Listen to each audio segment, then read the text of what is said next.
Hi hello friends, welcome back to our channel. இன்றைக்கி நம்ம சேனலில் பார்க்க போகிற செக்மெண்ட் என்னென்னு பார்த்தீங்கன்னா, எனக்கு தெரிஞ்ச டிப்ஸ் எல்லாம் நான் ஃபாலோ பண்ணக்கூடிய டிப்ஸ் எல்லாமே தான் இந்த வீடியோவில் ஷேர் பண்ணியிருக்கேன். கொஞ்சம் கொஞ்சமாக உங்களுக்கு காமிட்டுறேன், சரிங்களா? ஃபஸ்ட்டு எடுத்தோடனே பார்த்தீங்கன்னா, நம்மளுக்கு ஈஸியாக கிடைக்கக்கூடிய ஒரு கீரை தான் முருங்கைக்கீரை. அதை எப்படி ப்ராசஸ் பண்ணுறது அப்படிங்கிறத நான் இதில் காமிச்சிருக்கேன். முருங்கைக்கீரையை ஒரு தாட்டியை அலசிட்டு நல்லா உதிரியாக இதானதுக்கப்புறமா பார்த்திங்கன்னா, நல்லா ஒரு துணி போட்டு நிழலில் காய வைங்க. வீட்டுக்குள்ளேயே ஒரு ஓரமாக ஒரு துப்பட்டா இது பண்ணிங்கனாவே விரித்து போட்டிங்கன்னா, ஒத்தொத்தையாக காய போட்டிங்கன்னா மேக்ஸிமம் 1 டே சூப்பராக காய்ஞ்சிரும். அதை எடுத்து நம்ம ஓரமாக வச்சிடலாம். நெக்ஸ்ட்டு புதினா. புதினா கொஞ்சம் பல்காக கிடைக்கிது, சீப்பாக இருக்குது அப்படிங்கும்போது அதையும் இதே மாதிரி வாஷ் பண்ணிவிட்டு ஒத்தத்தையே கிள்ளி போட்டு அதையும் நல்லா அலாசிட்டு அதுக்கப்புறம் ஒத்தத்தையே போடுங்க. இதுக்கும் மேக்ஸிமம் பார்த்திங்கன்னா ரூம் டெம்பரேச்சரில் பார்த்திங்கன்னா நான் ஒரு 1.5 டேஸ் காய போடுற மாதிரி இருந்துச்சு. ஏன்னா ஒரு நாள் கொஞ்சம் மோடமாக இருந்துச்சு, அப்புறம் மறுநாள் பார்த்திங்கன்னா தான் கொஞ்சம் வெயிலாக இருந்துச்சு.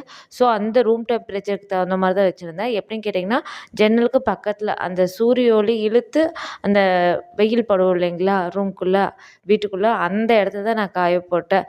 நீங்கள் டேரெக்டாக சன்லைட்னால் உங்களுக்கு மேலே தூசெல்லாம் பறந்துட்டுருக்கோம், அந்த மாதிரி இருக்குன்னா நீங்கள் தட்டில் வச்சு அது மேலே துணி போட்டிங்கன்னா அது தூசெல்லாம் படாமல் இருக்கும். ஸோ நம்மளுக்கு அதுவும் க்ளீனாக கிடைக்கும்.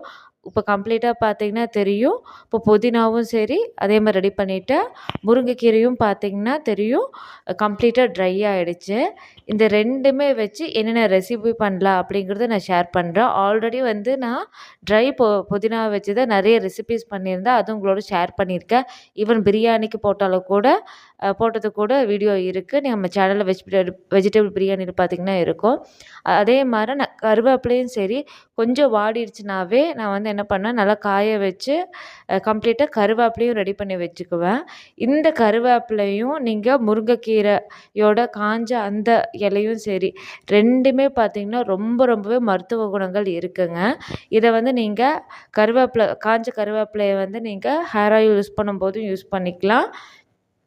அதே சமயம் கருவேப்பிலை பொடி உப்பும் ரெடி பண்ணி வச்சுக்கலாம். சேம் வைஸ் நீங்கள் முருங்கை இலை இருக்குது இல்லைங்களா, அது முருங்கை உப்பு இது பண்ணும்போது அடிக்கும்போதும் நீங்கள் ஆட் பண்ணிக்கலாம். பார்த்திங்கனாவே தெரியும் புதினாவும் சரி இந்த மாதிரி இது பண்ணிக்கலாம். காய வச்சு எடுத்துருக்கேன். மோஸ்ட்லி யோசிக்கலாம் புதினாவால் இந்த மாதிரி பண்ணுவாங்களா? எஸ், அஃப்கோர்ஸ் நம்ம அந்த மாதிரி பண்ணலாங்க. இந்த மாதிரி காஞ்ச புதினாவை வச்சு நம்ம புதினா ஆட் பண்ணி லெமன் டீ ஆட் பண்ணும்போது 1 or 2 லீவ்ஸ் ஆட் பண்ணிக்கலாம். அதே சமயம் நம்ம ட்ரையாக இருக்கக்கூடிய புதினாங்கும்போது டக்குன்னு அவைலபிளாகவும் இருக்கும் நம்மளுக்கு. அதை வச்சும் நம்ம பிரியாணிக்கும் போட்டுக்கலாம். அந்த ஃப்ளேவர் உங்களுக்கு கண்டிப்பாக எடுத்து கொடுக்கும். மோஸ்ட்லி ஃப்ரெஷ்ஷாக போட்டுக்கலாம். பட் ஆத்திர அவசரத்துக்கு இது பண்ணுறதா இருந்துச்சுன்னா கண்டிப்பாக இது யூஸ் பண்ணிக்கலாம் ட்ரையாக இருக்கிறத. நெக்ஸ்ட்டு கோதுமை நான் எப்போவுமே கடையிலேருந்து வாங்கிட்டு வரதாகட்டும், ரேஷன் கடையிலேருந்து வாங்கிக்கிற கோதுமையாகட்டும் ஒரு தடவை 2 தடவை நல்லா அலாசிட்டு துணி விரித்து போட்டு ஒத்தத்தையாக காய போட்டுருவேன். ஆல்மோஸ்ட் நல்லா வெயில் அடிச்சுன்னா ஒரு 2 ஹவர்ஸ்லேயே சூப்பராக காய்ஞ்சிரும். எடுத்துகிட்டு போயிட்டு பக்காவாக அரைச்சிட்டு ஜலிச்சு வச்சிடுறது தான். இதில் பார்த்திங்கன்னா ஈவன் நம்ம கடையில் வாங்குறதே இருக்கட்டும், அதில் பார்த்திங்கன்னா கொஞ்சம் இந்த உப்பலாக வரக்காக பூரி ஆகட்டும் இதெல்லாம் உப்பலாக வர கொஞ்சம் சோடா உப்பு ஆட் பண்ணுவாங்க, ஆட்டான்னு சொல்லி போட்டிருப்பாங்க, மைதாவும் கலக்கி கொடுத்துருப்பான். அந்த மாதிரி இல்லாமல் நம்மளே வாங்கி அரைச்சிக்கிறது ரொம்ப பெஸ்ட்டு. இது நான் வெறும் கோதுமையை நல்லா அலாசி காய போட்டு எடுத்து வச்சு சலித்த மாவு. அப்புறம் நான் ஏற்கனவே சொன்ன மாதிரி நான் இப்போ பொதுவாகவே கல்லுப்பு யூஸ் பண்ணுறது பார்த்திங்கன்னா tata salt crystal iodised crystal salt use பண்ணுறேன். இதோட ரிவ்யூ நான் தனியாக போடுறேன் அந்த சால்ட்டை பற்றி. என்னோடய பர்சனலாக பார்த்திங்கன்னா இது பண்ணும்போது ரொம்ப அயனைஸ்டு சால்ட்டுனா நான் இதுதான் ராக் சால்ட்டுன்னு ப்ரிஃபர் பண்ணுவேன். ஆனால் இதில் ஒரு பெரிய டிஸ்அட்வான்டேஜ் இருக்கும். அதுதான் அதில் நான் ரிவ்யூவாக ஷேர் பண்ணுறேன். இதை ஒரு 1 hour இதே ஒரே கல்ல 2 மாங்கன்னு சொல்லுவாங்க இல்லைங்களா, அந்த மாதிரி தான் இது. நான் வாங்கும்போது உங்களுக்கு மோஸ்ட்லி யூஸ் பண்ணிட்டுருக்கவங்களுக்குலாம் தெரியும். அது கொஞ்சம் கெட்டியாக கல் மாதிரி தான் இருக்கும். பார்த்திங்கன்னா இப்போது நார்மல் கல்லுப்பை விட கொஞ்சம் கெட்டியாகவும் இதாகவும் இருக்கும், பெரிய கல்லாக இருக்கும். அந்த மாதிரி சமயத்தில் எடுத்து நம்ம மிக்ஸி ஜாரில் போட்டு அடித்தோன்னா மாங்காய் 1 என்னன்னு கேட்டிங்கன்னா, உப்பு வந்து நல்லா நம்மளுக்கு பொடியா கிடைக்கும். 2வது மாங்காய் என்னென்னு பார்த்தீங்கன்னா, மிக்ஸி ஜாரு பிளேடு வந்து நல்லா ஷார்ப் ஆகும்.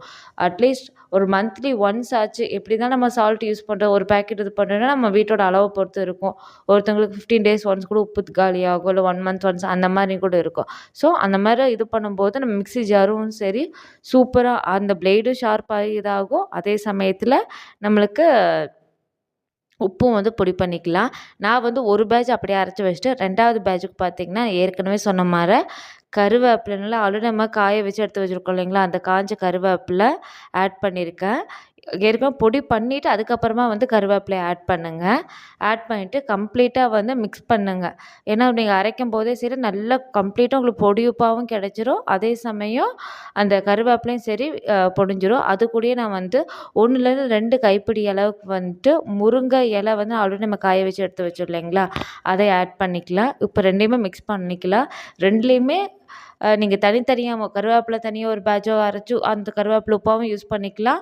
முருங்கைத்தழையை தனியாக ஆட் பண்ணி நீங்கள் முருங்கை உப்பாவும் இது பண்ணிக்கலாம். நான் வந்து இன்றைக்கி ரெடி பண்ணுறது பார்த்திங்கன்னா, கருவேப்பிலை முருங்கை இலை கலந்து உப்பு தான் நான் ரெடி பண்ணி வைக்கிறேன். நீங்கள் முருங்கை இலையில வந்து நீங்கள் டக்குன்னு கூட சூப்பு போடுற கூட யூஸ் பண்ணிக்கலாம். நம்ம பச்சை இது போடணும் ஒரு 5லேருந்து 10 நிமிஷமாச்சும் நம்ம கொதிக்கிற மாதிரி இருக்குது. இது போட்டோன்னா ஆல்மோஸ்ட் ஒரு 2 மினிட்ஸில் வந்து சூப்பராக வந்து கொதிச்சு வந்துடும். ஃப்ளேவர் நல்லா கிடைக்கும். இல்லை நீங்கள் நார்மலாக சுடு தண்ணி கொதிக்க வைக்கிறீங்கன்னா ஒரு 2 இலை 3 இலை அந்த மாதிரி கூட நீங்கள் அப்படியே ஆட் பண்ணி கூட டெய்லி கூட கன்சியூம் பண்ணலாம். அயர்ன் சத்து நமக்கு டைரெக்டாக கிடைக்கிறது வந்து ரொம்பவே ஹெல்ப்ஃபுல்லாக இருக்கும். ஏதாவது நம்ம சின்னதாக பண்ண நம்ம டெய்லியும் வந்து மொத்தமாக ஒரு 10 கிராம் சாப்பிட்றதுக்கும் டெய்லி ஒவ்வொரு கிராம் எடுத்துக்கிறதும் நம்மளுக்கு ரெகுலராக ப்ராசஸ்டில் இருக்க மாதிரி தான் இருக்கும் இல்லைங்களா. இப்போ நான் வந்து ஏற்கனவே அரைச்ச கருவேப்பிலை முருங்கை இலை உப்பை வந்து நான் தனியாக ஒரு டப்பாவில் போட்டு வச்சுக்கிறேன். அஃப்கோர்ஸ் பிளாஸ்டிக் வந்து மோஸ்ட்லி வந்து யூஸ் பண்ணக்கூடாது தான். நான் வந்து எனக்கு டக்குன்னு தெரியறதுக்காக வச்சுருக்கேன். கூடிய சீக்கிரம் உப்பு ஜாடி வாங்கணுன்னு அதையும் உங்களோட ஷேர் பண்ணுறேன். இந்த டிப்ஸ் எல்லாம் பிடிச்சாங்கிறத மறக்காமல் கமெண்ட் பண்ணுங்கள். தேங்க்ஸ் ஃபார் வாட்சிங்.